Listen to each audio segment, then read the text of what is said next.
Hello everyone, আসসালামু আলাইকুম। এটা ছিল আমার চাচাতো ভাইয়ের মাদ্রাসায় একটা প্রোগ্রাম হচ্ছে, যে প্রোগ্রামে অভিভাবক সহ যাদেরকে আজ পাগড়ি দিচ্ছে তাদের বাবা সহ তাদের মাদ্রাসার শিক্ষক আর সব অতিথিবৃন্দ। তো আপনারা সবাই দোয়া করবেন তাদের জন্য, তাদের ভবিষ্যতের জন্য। মন থেকে হৃদয় থেকে দোয়া করবেন তারা যেন মরার আগ পর্যন্ত এই জিনিসের সম্মান করে যেতে পারে। তো যদি ভিডিও ভালো লেগে থাকে অবশ্যই লাইক, কমেন্ট আর সাবস্ক্রাইব করবেন, আর পারলে একটা শেয়ার দিয়ে দিন।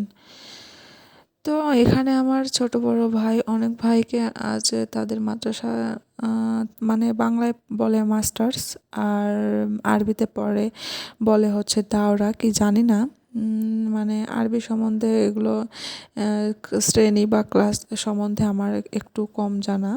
যদি কেউ জেনে থাকেন তো অবশ্যই কমেন্ট করে জানাবেন। তো আজকে তাদের পাগড়ি বিতরণ করতেছে, পাগড়ি দিচ্ছে, পাগড়ি দেওয়ারই প্রোগ্রাম ছিল মূলত। তো আমার চাচা বা আমার আরও বাচ্চাদের বাবা অনেক দূর থেকে এসেছে শুধু তাদের বাচ্চাদের এই জিনিসটা দেখবে, মানে আমন্ত্রণ জানাচ্ছে তাদের মাদ্রাসা থেকে। মানে তাদের বাবার কত খুশি লাগতেছে ওই স্থানে বসে, দেখেন কতটা মানে খুশি লাগারই কথা, তাই না? তাদের সন্তান এত বড় একটা জিনিস পাচ্ছে, অর্জন করতে পেরেছে আর কি। এটা একটা খুশি লাগারই মুহূর্ত ছিল। তো সবার জন্য দোয়া থাকবে মন থেকে, তারা যেন এই জিনিসটার সম্মান সারা জীবন বয়ে যেতে পারে, তাদের মাথা উঁচু করে চলতে পারে, তারা আল্লাহর পথে, ইমানের পথে চলতে পারে, এই দোয়াই করব। আপনারাও দোয়া করবেন তাদের জন্য, তাদের এই পাগড়ির সম্মান যেন বজায় রেখে তাদের বাবা মার মুখ উজ্জ্বল করে বেঁচে থাকতে পারে, তারা যেন ভালো একটা কাজে যোগদান করতে পারে, সৎ পথে যেন সারা জীবন থাকতে পারে। দেখো কত ছোট ছোট বাচ্চারা পাগড়ি নিতেছে আজকে। তাদের মাদ্রাসার হুজুরেরা সবাই কত ভালো, কত হাসি খুশিভাবে তাদের ছাত্রদেরকে পড়িয়ে দিচ্ছে নিজের হাতে। আমার অনেক বেশি ভালো লাগছে। তো আমার চাচাতো ভাইয়ের জন্য দোয়া করবেন অবশ্যই।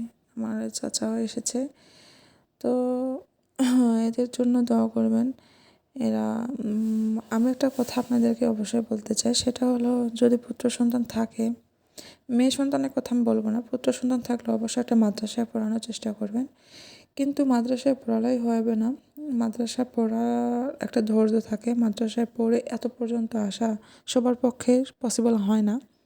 তো আমার চাচাতো ভাই আজ এত পর্যন্ত এসেছে শুধু তার বাবার কড়া শাসনের কারণে। মাদ্রাসায় পড়লে পারে অনেক শয়তানি কিন্তু মাথার মধ্যে চলাফেরা করে, পড়বো না, যাব না, ক্লাস ফাঁকি দেয়, এই করে সেই করে অনেক বাহানা দেখা দেয়। তো কী আর করার, শেষমেশ আর পড়া পর্যন্ত হয় না, নষ্ট হয়ে যায় পড়াশোনা, বাংলাও পড়াশোনা নষ্ট হয়ে যায়, আরবিতেও নষ্ট হয়ে যায়, শেষে সব কুলি হারায় বসে থাকে। ঠিক আছে, তো এতদূর পর্যন্ত সে এটা এসেছে, এটা হচ্ছে সৌভাগ্য ছাড়া আর কী বলবো। সৌভাগ্যে আছে, আলহামদুলিল্লাহ, মাশাল্লাহ, সবাই মাশাল্লাহ বলবেন। তো যাই হোক, এইভাবেই হচ্ছে যে ভিডিওটা দেখে আমার অনেক বেশি ভালো লাগলো। আমার হাজব্যান্ডকেও বলেছিল আমার চাচাতো ভাই, দাওয়াত করছিল, কিন্তু তাই সে যাইতে পারেনি, কারণ একটা ব্যস্ততার কারণে। আমি অসুস্থ, তো তাই জন্য যাইতে পারিনি। আমারও খুব ইচ্ছা ছিল যে আমার হাজব্যান্ডকে তার দাওয়াতে নিয়ে যাব। আমার হাজব্যান্ড, আমার বড় ভাই ওখানে আছে, ওরা সব যায়, তো আমরা থাকতাম। এই তো আমার চাচাতো ভাইকে দিল, এতে কালো হচ্ছে যে ব্লেজার পরেছে ওটা আমার চাচা। তো ভালো থাকবেন সবাই, আল্লাহ হাফেজ, দোয়া করবেন, বাই।